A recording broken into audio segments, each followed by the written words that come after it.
Good afternoon and welcome to the BEEKS Financial Cloud Group PLC investor presentation. Throughout this recorded presentation, investors will be in listen-only mode. Questions are encouraged and can be submitted at any time via the Q&A tab situated on the right-hand corner of your screen. Simply type in your questions and press send. The company may not be in a position to answer every question it receives during the meeting itself. However, the company can review all questions submitted today and publish responses where it's appropriate to do so. Before we begin, I'd like to submit the following poll. I'd now like to hand you over to Gordon MacArthur, CEO. Good afternoon, sir.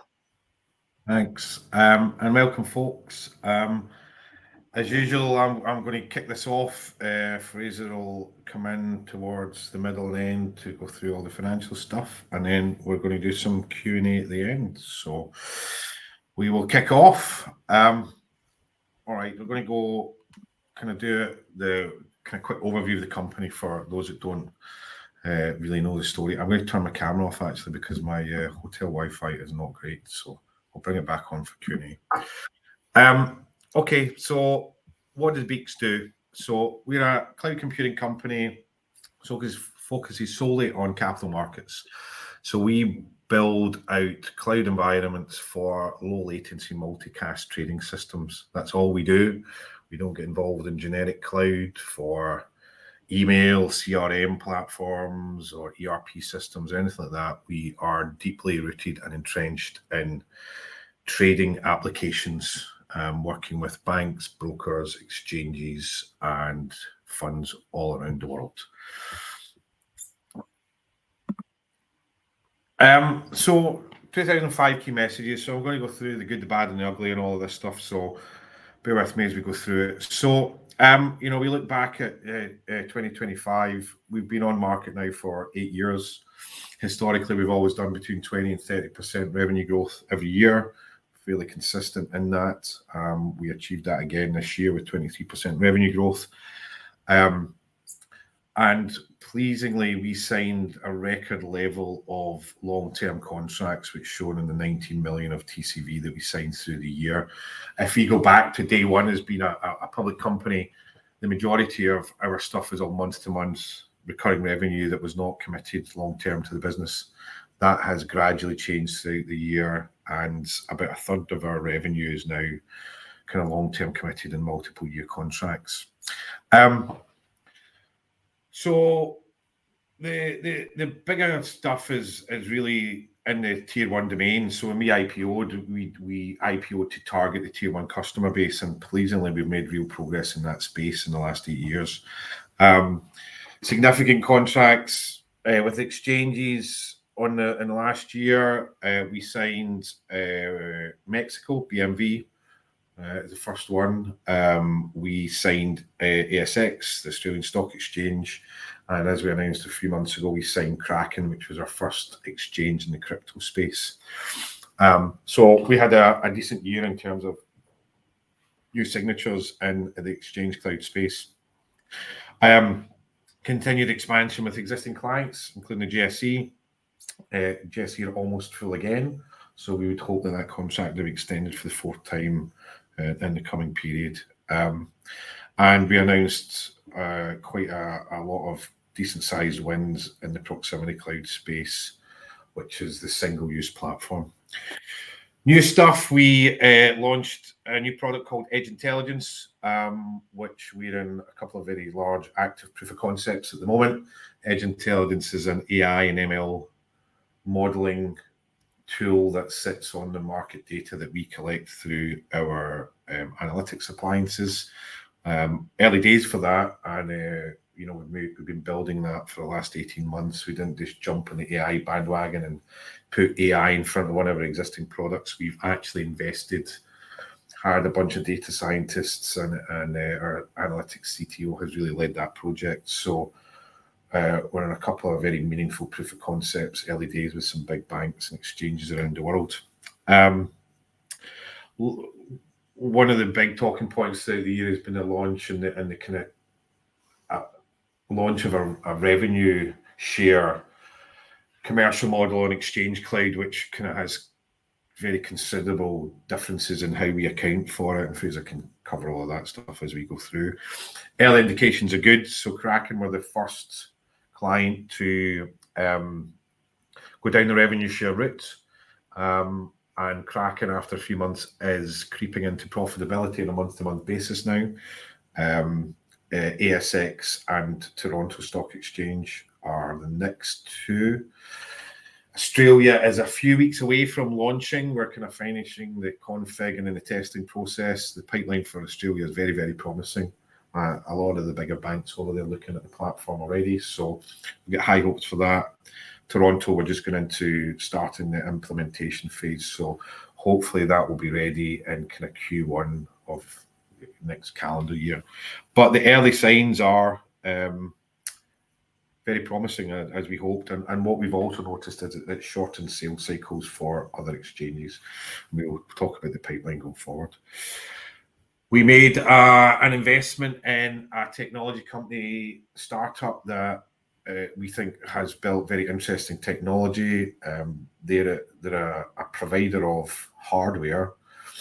They make what's called a network interface card, which connects a server to a network, and there's a lot of latency in there. And as far as we can see from what we've done and the testing we've done on it, their NIC is faster than anything else out there in the market. So we made a kind of decent size investment into them for an equity share, but more interestingly, an exclusive agreement to sell that to the capital market space, and we're currently integrating it into a product set. So I'll kind of tackle the elephant in the room now and talk about some of the one thing that people want me to talk about. We did mention in our publication on Monday that one of our Exchange Cloud contracts has gone into a termination phase. I'm still relatively limited in what I can say about it, but I'm going to try and give as much colour as I can without getting into legal breach of contracts and NDAs. So the contract in question was the large US exchange that we signed in 2024. After we announced it, and most people know who it is, I'm not really allowed to talk about them publicly as part of the NDA. After we signed the contract and announced it, there was pressure put on from certain third parties that are listed on that exchange around the relationship that we had started. So if you guys follow us on LinkedIn, and if not, you probably should, you can see how exchanges handle the launch and the promotion of Exchange Cloud. Australia, we did a launch event in Sydney where in the Exchange building, we had a joint presentation with ASX and BEEKS, loads of clients invited, 100 clients in the room, jointly presented it. We've done lots of pre-sales, we've done lots of marketing together. That entire thing was missing in this other exchange engagement. So we really don't believe it had any chance of success. It's not been replaced by a competitor. It's not for any failing in our technology. There is a little bit of corporate politics at play, we believe. Their view is there's no demand for a service. Our view is if you don't promote a service, there's never going to be demand. So it's not a material contract. It was about $20K a month dollars. No impact on our financials at all. But I'm not allowed to talk about certain parts of it in the public domain, or I will breach confidentiality agreements that have been reminded that are in place between the organisations. So I know a lot of you are looking for a lot more colour than that, but the reality is, looking back a couple of years ago, it was a great name, right? And there was a lot of excitement about it, and I get there was excitement. We were excited as we now become the standard in the exchanges, and that's where we believe we are. It's probably not as wouldn't have been as exciting now as it was back then. So it's been a difficult one, but lessons learned. We move on. We're going to draw a line under it. And as we say in the publication on Monday, there's another 4 exchanges globally, some emerging markets, some established markets, that are close contract. We're in the final stages of contractual negotiations with 4 of them. So, and then there's another wave of exchanges are sitting behind that. So Exchange Cloud pipeline, very healthy. I'm not going to dwell on it any more than that. Limited in what I can see in the public domain. Unfortunately, that's just the way it is. Last part of this slide is, the business is cash generating. I know it's not, the cash flow is not huge, but, that will accelerate over the coming months and years. And we are still seeing a move to our business model. So we don't see a slowdown on revenue growth or profitability going forwards. So this slide just shows, it's a nice slide for us. We can go back to 2020, which is as far back as we've gone, and you look at what, total committed contracts, right? So we used to have a month-to-month, 30-day rolling contract with all of our clients. And back in 2020, 1.3 million of committed revenue is all we had. And you can see, and that was purely the private cloud infrastructure as a service part of the business, which we still see a lot of growth in. But as you can see throughout the years, as Proximity and Exchange Cloud has been released and has gained traction in the market, the size of the total committed revenue for the business has grown significantly, right? And we fully expect that to continue over the next few years. And it gives us a real base where we can model a little bit easier, forecast a little bit easier, manage the business a bit easier, as a larger percentage of our revenue every year is contracted, right? So we will focus on that going forward, but it shows a nice steady increase of committed revenue to our company. A little bit about what we do. 90% of our revenue is trading infrastructure, right? We are an infrastructure, cloud computing infrastructure company. 90% of our revenue is infrastructure, virtual machines, dedicated servers, network capability. And that's the largest part of our business by a long way. We also have a WAN product, a wide area network product, that connects all of the data centers that we operate in so that people can move market data around or whatever they want to move around securely between data centers. Edge Intelligence, it goes hand in hand with our analytics platform. It's a software product, and we would hope that the software segment of our big business grows in the coming years. As I say, early days for that product, but a lot of work got into it. It'll be a higher margin offering than the infrastructure side of things once we get past a certain stage. So we would hope that the software side of the business grows. And then we've got a very small professional services revenue contribution, which is really implementation fees. We are absolutely never going to be a services-based organization. A lot of you guys will have seen this slide before, but as we evolve and build more products, and that's what we'll continue to do. We are a product company. We are an R&D heavy company that build innovative solutions that try and help capital markets participants. I think it's useful to kind of keep this slide to show where the products are, what the rough commercials are around them all. And you've probably seen them before. So the legacy business is private clouds. We had a good start to this year. We've actually had our best Q1 ever. And a lot of that was private cloud revenue. I think we announced about $7 million of private cloud wins in the first couple of months of the year. And private cloud, is anywhere between 1 to 20K a month, anywhere between 12-month contracts to 60-month contracts. And that's where the business, still large majority of our revenue comes from. Proximity Cloud is a single use per cabinet, a deployment of a private cloud to any data center around the world. We've had a lot of traction with it. Pipeline for it is very strong, and that tends to be anywhere between £1 to £5 million TCV per client, per location. And we've got a bunch of clients looking at multiple location rollouts with that with us over the coming years. Exchange Cloud, kind of premier products. That's where we see the future of the business. And depending on the size of the exchange, it's really anywhere between 3 million to 20 million TCV. And when we see TCV, we talk about over that initial period. Now, we've talked a lot this week with all the institutional investors, and I think we've probably not pushed this as much as we should.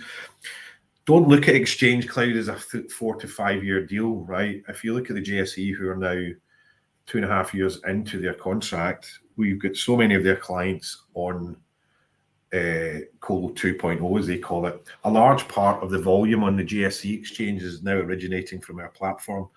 So we've got 2.5 years left of GSE to run. They will extend out more, we hope and fully expect. But at the end of the 5 years, we don't think there is any way that they will discontinue the product, because they're going to have to go back to a bunch of clients and tell them to go and do it themselves again. That's not a good look. And it's been a very successful project for them. So Exchange Cloud should really be looked at as a 10 to 15 year annuity revenue stream for us. Doesn't matter whether it's a classic contract or it's a new revenue share model. Exchange Cloud will guarantee growth for the company for a very long period of time.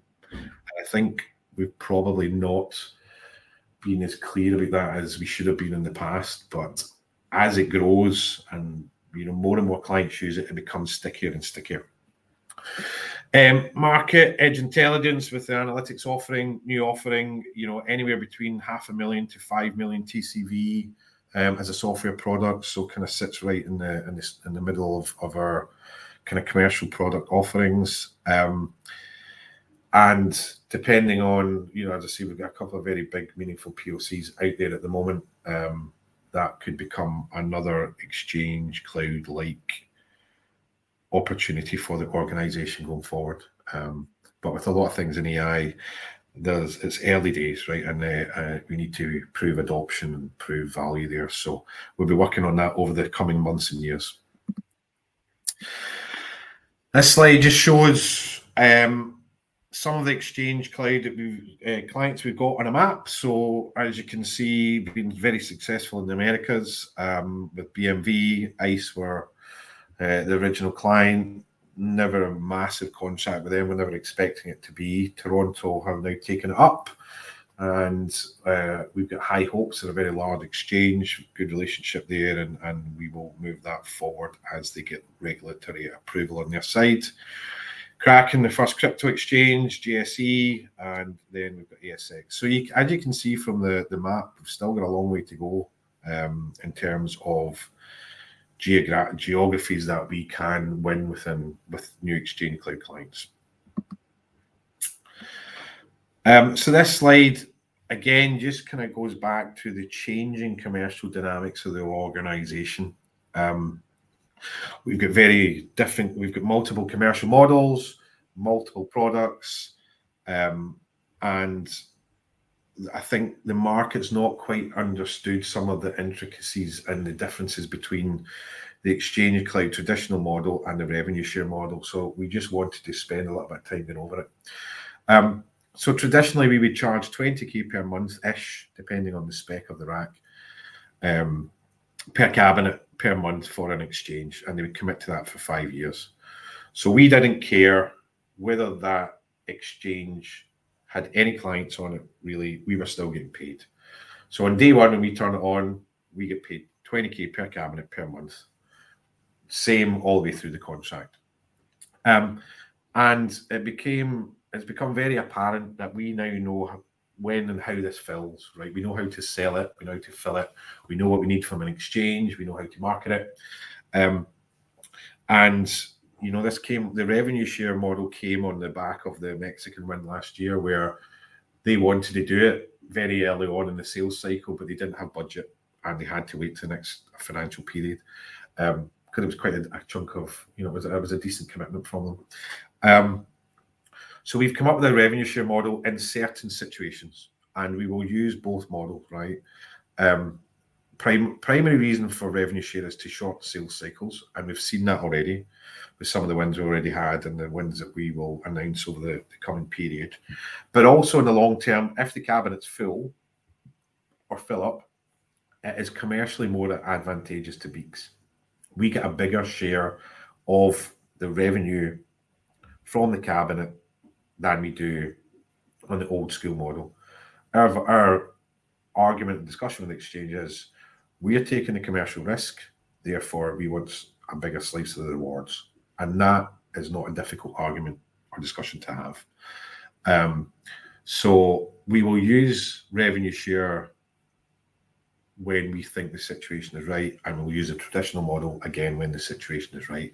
But we've shown already that it massively reduces sales cycles, and we are confident with the revenue share ones we've already got live and going live in the pipeline that we see on them, that it will be commercially successful. And I think there was legitimately a little bit of nervousness about that. It's got an impact on how we account for it, and I'll let Fraser cover all of that stuff. So, as I said, Kraken has had a very good start. Kraken are moving their matching engine, physically moving it to a different country. That'll be live in November. So we've had a bit of a soft launch with them.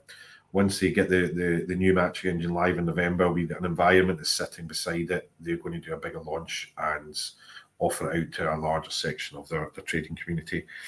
And ASX have got a very strong pipeline going forward. So we are happy with the revenue share model early signs.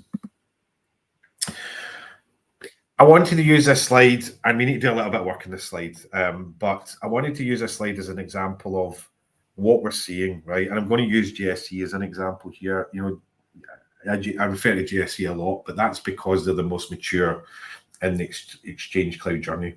And what we are seeing with GSE, we hope will replicate with other exchanges. So we have a very close relationship with GSE. There's 20 or 30 touch points between GSE and BEEKS every day, whether that's an executive level, project level, engineer level, onboarding level. Our customers, their customers are our customers, and we treat them accordingly. So what that does is it builds a relationship, right? And what we're seeing with GSE now is other strategic opportunities that are outside of Exchange Cloud. So Exchange Cloud has gone into GSE, grown like a weed, will continue to, but we're now seeing other conversations develop. So we are talking to GSE about, and this may or may not come to fruition, but we're talking to them about using Proximity Cloud for some of their internal workloads, i.e. the GSE are using it, Proximity Cloud, for some of their internal applications, i.e. not selling it to end clients.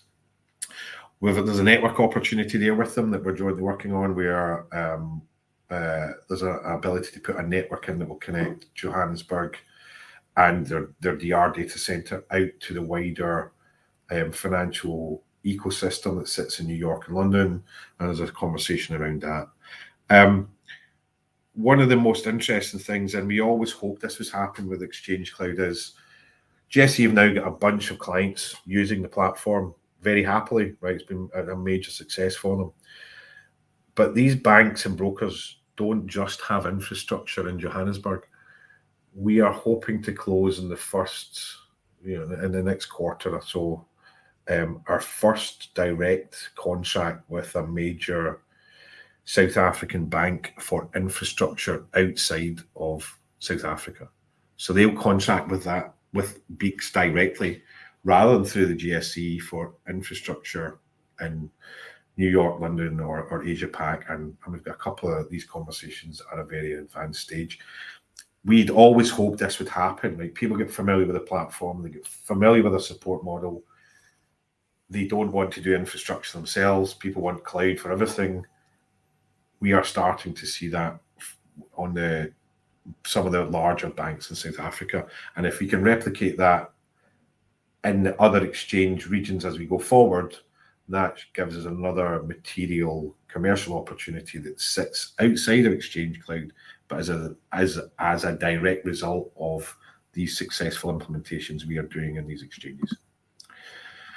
I will hand over to Fraser to talk about some of the financials. Thanks, Gordon. Good afternoon, everyone. Fraser McDonald, CFO. So I'll cover a couple of slides on financials, and apologies, I'm going to put my camera off as well because I'm in the same hotel and the network's not great.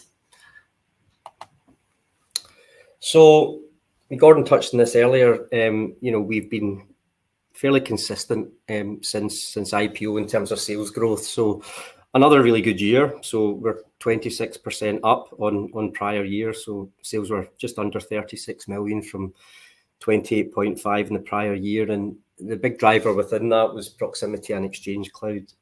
So as Gordon referenced earlier, we had our biggest ever year in terms of new wins. So we had about 19 million of total contract value wins across Proximity and Exchange.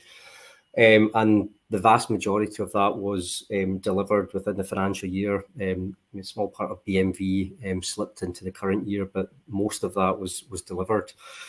So when we deliver a Proximity and Exchange Cloud deal to the customer, we have to take about half of that revenue up front, and I'll kind of come on to that. But as the revenue share deals are going to be different there, but we take about half up front, so that's about 10 million of that 19 million TCV that we signed. So really good year in terms of Proximity and Exchange Cloud. Private cloud, a bit more modest growth. It was up 5%, and we talked about in the RNS about some legacy churn. That was us moving some of our legacy clients. Their server licensing estate was changed. We changed that, and that project is now finished. So that did allow us to experience some churn, but it's legacy, it's one-off. We still have very high client retention. It's still around 96%. So not as healthy as previous years, but as Gordon mentioned earlier on, we've had our best start to the first quarter of the current year. So our recurring revenue is now up again to 31.5. So back to kind of previous growth levels, which is encouraging. In terms of profit, so I think when I presented this time last year, we talked about focusing on bottom line growth as well as top line growth. So, and how we're doing that is controlling the cost base, and it's good to see that we've done that. So 1.5% profit margin improvement year on year has been good, and we've done that whilst investing as well. So the market edge intelligence product that we've been developing over the period, we've expensed in the P&L. So we've improved margins whilst investing, which again is also positive. And again, if we're looking ahead, we believe there is scope across gross margin and operating margin. So the revenue share deals for us, as Gordon says, when we fill the data center space, we get a bigger chunk of the revenue on the same cost base. So, obviously the risk is on customer uptake with us, but, when we see that customer pipeline and have visibility and we can see that the demand is there, then, we expect to get a bigger chunk of that profit margin across those. So that's it, healthy in terms of margin. I think it's maybe worth touching on the revenue recognition. So, traditionally on our public and private cloud model, we always just had recurring revenue. So as we deliver the product to the customer, we recognize it monthly. You don't have this upfront that we do with Proximity and Exchange Cloud. So we've always had that nice smooth recurring revenue profile. Proximity Exchange Cloud, when it's a fixed price, we have to do an element upfront. On the new Exchange Cloud revenue share, it pushes us back to recurring revenue.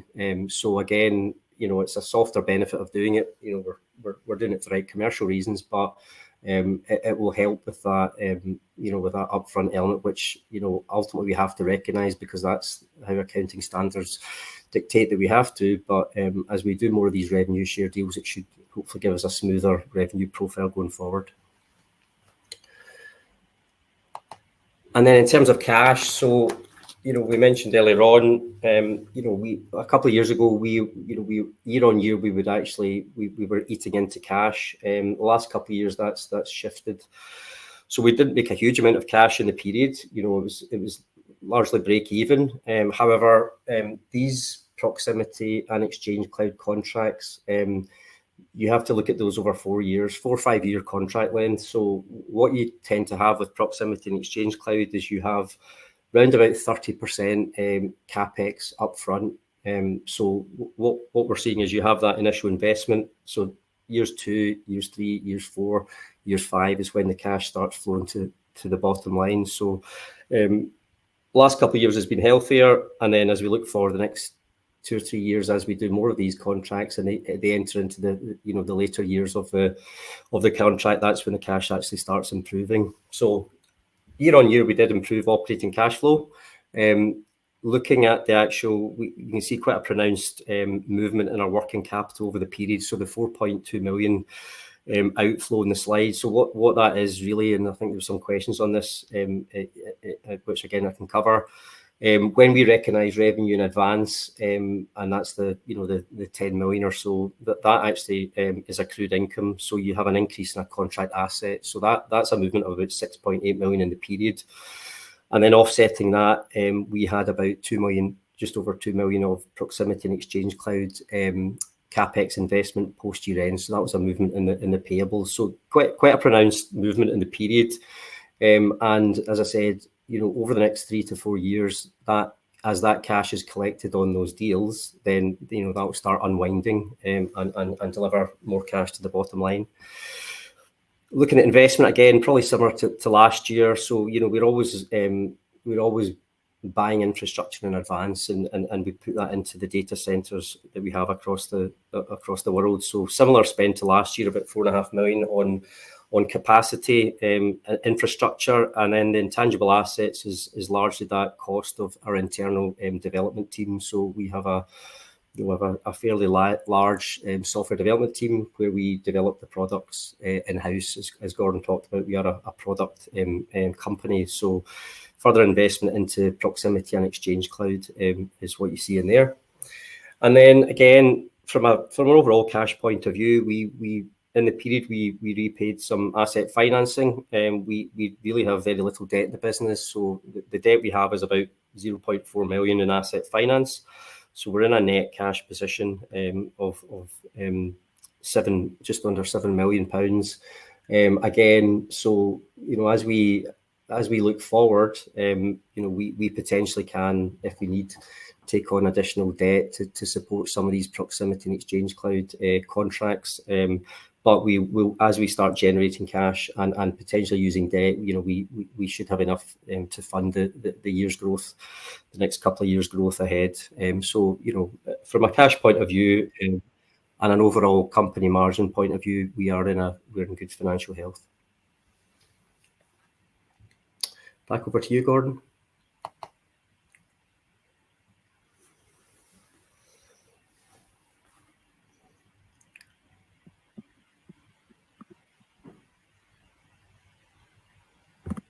Can you? I'm muting. So apologies, folks. Right. So what we're focusing on in the year ahead.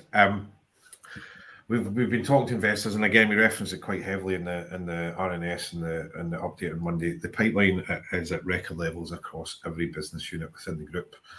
So we really are conscious of it's a year of conversion. Like we don't need to find any more opportunities to have a material year and go beyond the kind of forecasts that are out there in the market. So we are not a software company for the majority of our business. Like when we sign a contract, we have to deliver it before we recognize the revenue. So it's not just about signature, it's also about delivering the revenue before the end of the year. But the pipeline is substantial. We're looking to get the first clients signed up to Edge Intelligence. As I said, there's multiple proof of concepts on the go, some decent sized ticket sizes on that as well, and hopefully when we do the next presentation we can give more colour and some of the wins that we would be expected to flow through by then. We'll continue to develop product. We are one of the few people in our world that innovate, right? Most of our competitors just acquire to grow. We don't do that. We build products that put IP into our business that are innovative and add value to our client base. So it's core part of what we've done over the last 7 or 8 years since we've been in the public domain, and we'll continue to do that. And that includes product development, continuing on the core products of Proximity, Exchange, Analytics, and now Edge Intelligence, and we will have new products that we will release over the coming years. And then we're looking at the bottom line, right? So one of the key things we've got in our control is headcount, right? So we are on an automation journey, right? Instead of continually hiring engineering resource, so technical resource. We're putting a lot of effort into automation of repeatable tasks so that we can manage that headcount. I think if you look at the headcount over the last year, it's pretty flat. We've hired a bit of experience, right? There's maybe up to overall wage bill a little bit, but we'll probably hire another 10 or 15 people over the coming 12 months to cope with the demands or the growth of the business. But the key to increasing the margins is to control that headcount, and we can only do that by automating and being clever about how we use technology. So it's a big focus for us going forward. A couple of slides to wrap it up. We're sitting at 31.5 million ACMRR at the end of September. We've also got a couple of million of NRCs that have rolled over from last year. So, we put us in about 33.5 after the first quarter, which is about 85% of the way to the full year numbers. So we had a very fast start to the year. Pipelines at record strength. And the market is moving in our favor, right? We are becoming the standard in exchanges. We are now getting exchanges approaching us, and it's not to talk to us, it's to buy the product, right? And that is a major shift in 2.5 years. So that, we've still got a lot of exchanges that we will sell this to. And as I've said before, it's a 15-year annuity revenue opportunity for us. So, we're early in the year, but given the strength of the pipeline, given what we've closed already, we are confident that we'll achieve expectations. Sorry, somebody's flicking through.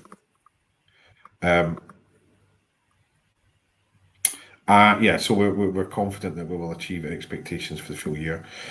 And why be interested in us? So I think, listen, it's not been all smooth sailing. I don't think anyone would ever say that at all.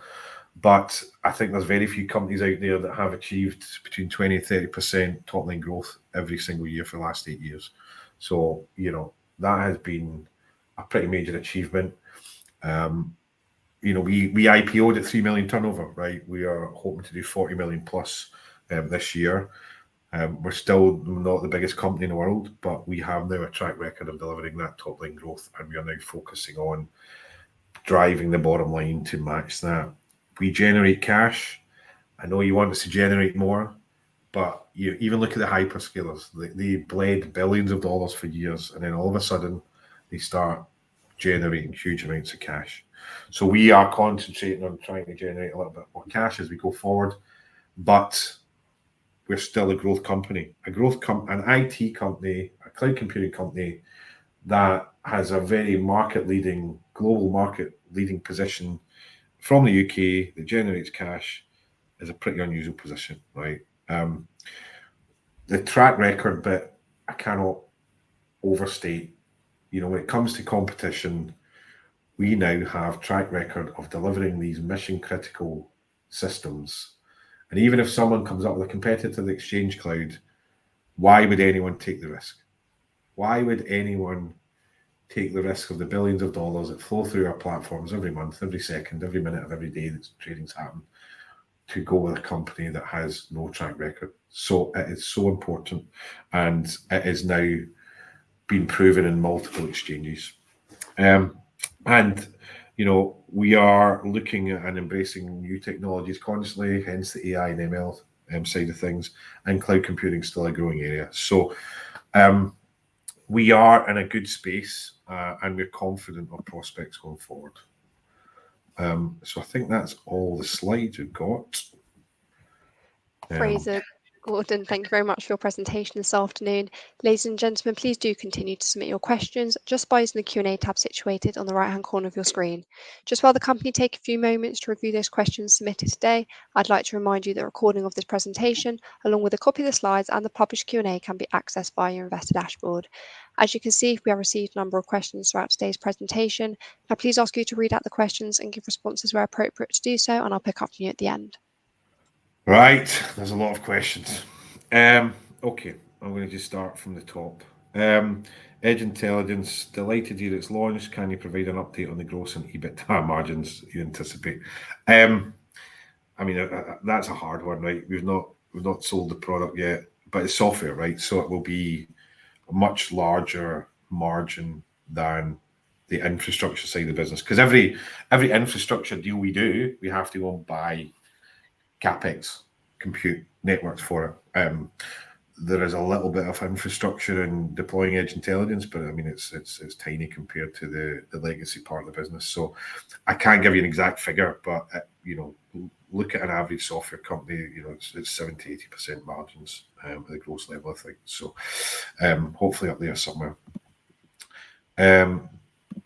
BEEKS recent contract wins are revenue share deals. Will these contracts increase the gross margins, and what are they?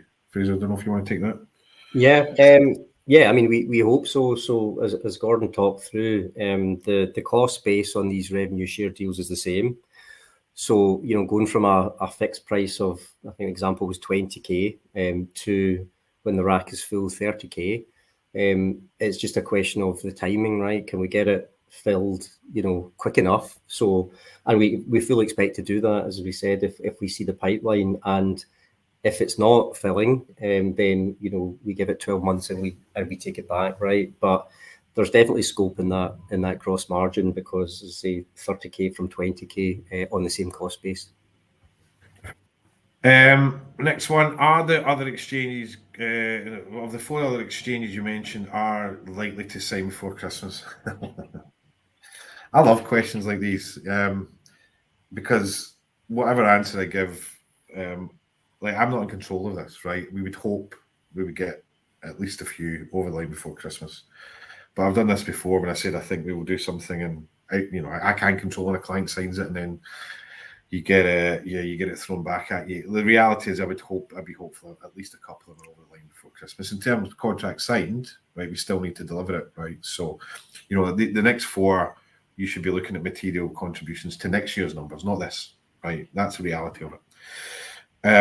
What are the benefits of having Ubernic switch? So I'm not going to go into huge detail on this because it's quite technical.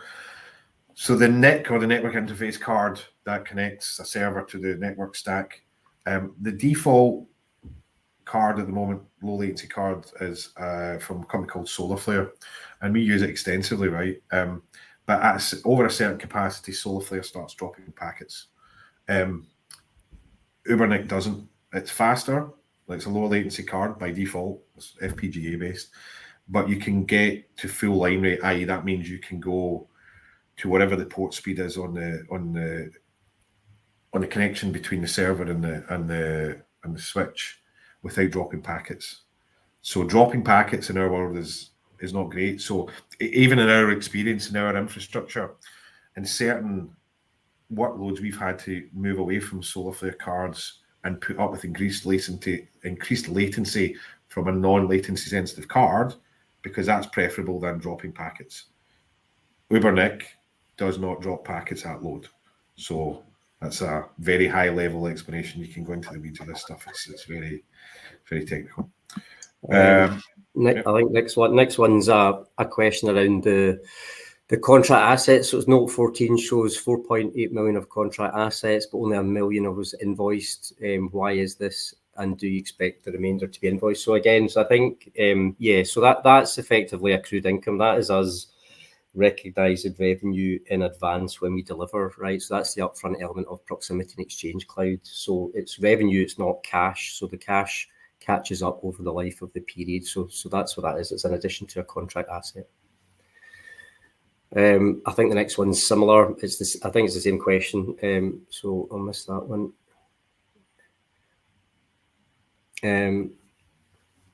Typical time to get to full capacity on revenue share deals, Gordon? So I mean, I think the graph shows us 12 months, but I don't know if we've got a different view. It depends, right? Some exchanges will go and market before it's announced, before contracts are signed. Some won't, right? So, I mean, a year's a long time, right? I would expect it to fill quicker than that. But it'll be different depending on exchanges. Some of them will potentially be filled very early because they've generated pipeline, and one bank can take the initial, implementation in one go. So it's a hard question to give a definitive answer to that. Fraser, do you want to take the next one? The next one's asking about return on capex being low. Where can it get to? So I think, typically for us, on £1 million TCV exchange cloud contracts is about 300k capex, right? So depending how, if it's on it's on the traditional model, it's over a year to pay back. If it's revenue share, it depends how quickly. But Exchange Cloud is capex heavy, but it's OpEx lighter. So just now, on our P&L, about 25% of our cost base is on the data center costs, power, space, connectivity across our data center estate. With Exchange Cloud, it goes into the customer's data center, so it's heavier on the capex and it's lighter on OpEx. So again, with that, slightly longer payback, but again, as I was saying, years 2, 3, 4, 5 is where we get the additional flow through to bottom line and cash. How long does the equipment that you place exchanges for an Exchange Cloud contract last before it needs replaced? 5 years. 5 years. Next one. I think next one's again, it's pre-submitted on net working capital swings. I think I've explained that. All right. It would be, the next one is, it would be be useful to have a bit more colour on your hardware strategy. To what extent are your server racks you place? Sorry, people keep going. This is moving. Place with exchanges built in generic off-the-shelf technology, and what extent do you see yourself moving into proprietary hardware? I mean, we won't move any proprietary hardware, right? It's we will continue to use some of the vendors we use. We're not going to start building our own compute nodes. But I get, like, some of this is pretty sensitive stuff. It's not something to talk about in an open forum. For the next one, yours, have you covered that? So again, a similar cash payback on revenue share deals. Again, depends on how quick. Somewhere in the region of 12 to 15 months. It's difficult to predict. It depends how quickly. As we do more of these, we'll have more MI to share in later years. But it's a bit of a guesstimate just now if we're doing it. So we're not sure. Your largest customer contributes 30% of group revenue. It declined slightly. Is that something to worry about? Is the reality of the question? No, I think it's mostly to do with the swing in the dollar rate, Fraser. Yeah, yep. It's an FX swing. So we don't really not really looking to grow that contract. We've never really wanted to have customer concentration risk. So we're looking at external sources for revenue growth rather than that large existing client. But that will continue for a long time. Is the 19 million TCV figure you quoted for 2025 the total of new committed orders in 25, or is it order backlog? New committed orders. Okay.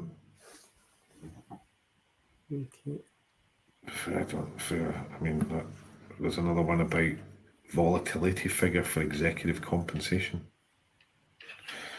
Not quite sure we go through that. You mentioned an early stage idea which you said could become another Exchange Cloud-like opportunity. Yeah, that's market edge intelligence, right? We're very interesting period with the AI stuff is all about the data, right? Can we recognize patterns in customer data? We are recognizing them in the data that we have, but it's in customer trials, and there's going to be some very interesting output, and we'll know more over the coming months. But if it works as we expect it to do, then it can be a material opportunity for us. I'll take next one. I think next one is calling out the sort of low Exchange Cloud recurring revenue. Yeah, I mean, it is still quite low right now. It's still in its infancy. So you've got the JSE, as Gordon said, is the most established. What you've got in the recurring elements was you've got half up front and the remainder over the term. So on a $1 million contract, 500k is taken up front, and the remaining 500k would be, over the next 4 years. So, and actually JSE, typically the upfront is about 50. JSE was actually more than that because there's a low OPEX cost in it. So if there's low OPEX, you actually take more upfront. So, it's still low, but as we said earlier on, looking over the next 2 to 3 years, we expect that to be much higher as a proportion of our overall recurring revenue. All right. Is the LMS investment from request from a specific client? Actually, no, it was us. Like, we went out and started looking at the technology and realised what they have. So it wasn't a client that come to us and said they wanted it. We were looking at it ourselves for some of our use cases. What are the key risks that keep you awake? Security, people. I never expected to have a business of 100 and however many people we've got. That comes with its challenges. Uptime, security, managing our internal people. These are the things that keep me awake at night. Fraser worries about numbers. I don't particularly worry about numbers.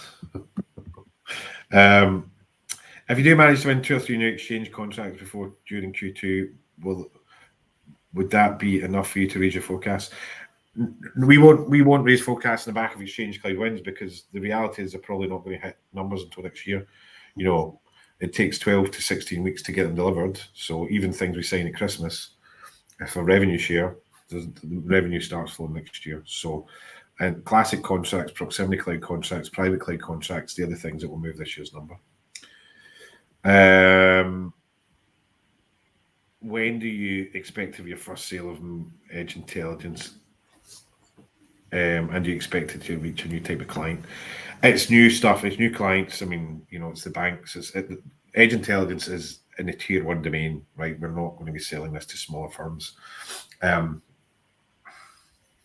not going to answer when I expect our first win, because again, if I give an opinion, people say it's fact, and then I get hung for it later down the line. But there's some really interesting proof of concepts out there at the moment. How much time do I spend in Scotland as opposed to working remotely? Too much. That has changed dramatically over the years. Like, because of our customer base now, I spend my time everywhere. I'm not even going to say where I've been in the last, because it kind of gives away some of the pipeline. But I keep joking that one day we get big enough, Fraser needs to sign off on a private jet, because I've had enough of the millions of air miles that I've got and sleeping in airports and on planes and all that stuff. So a lot of time away. Where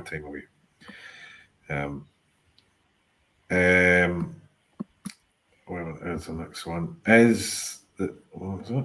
Sorry, this keeps moving because things are moving. It's the 15. I think there's somebody's asking if part of the business is a 15-year annuity. What happens after that?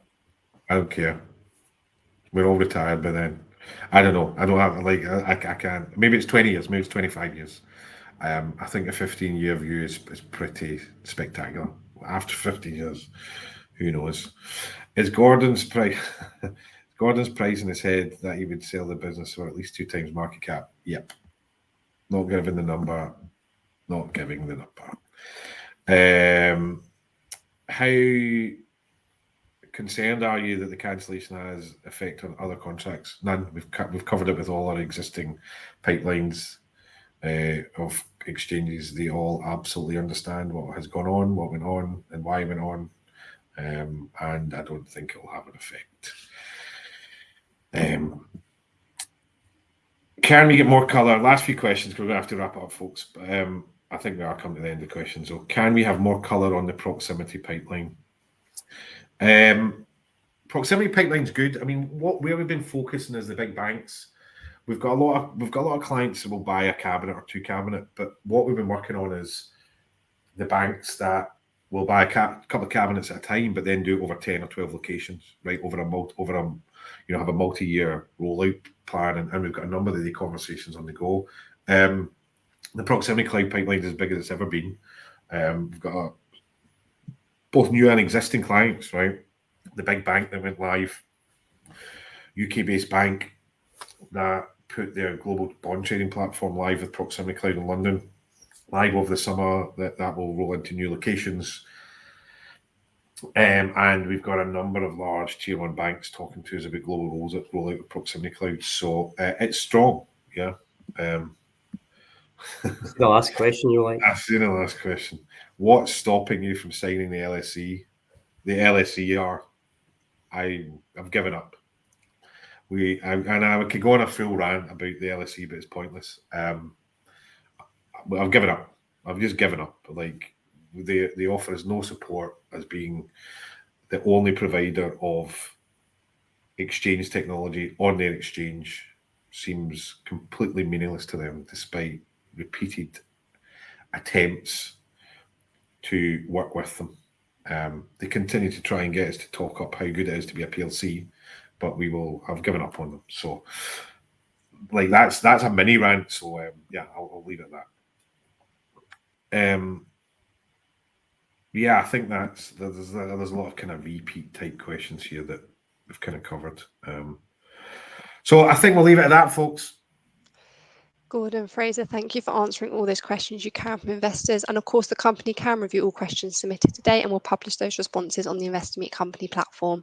Just before redirecting investors to provide you with their feedback, which I know is particularly important to the company, Gordon, could I please just ask you for a few closing comments? Yeah, sure. So thanks for the time, folks. A lot of noise around these results, a lot of, I hopefully have explained as much as I can, but the business is in a great position. We had a good year. Pipeline is great going forward. We have the best products in our class, and we'll continue to develop them and deploy them and add value to our customers. And by doing that, the business will continue to grow for a long period. So we're excited about the years ahead, and thank you for your time. Gordon, Fraser, thank you for updating investors today. Can I please ask investors not to close this session, as you'll now be automatically redirected to provide your feedback in order that the management team can better understand your views and expectations. This will only take a few moments to complete, and I'm sure will be greatly valued by the company. On behalf of the management team of BEEKS Financial Cloud Group PLC, we'd like to thank you for attending today's presentation, and good afternoon to you all.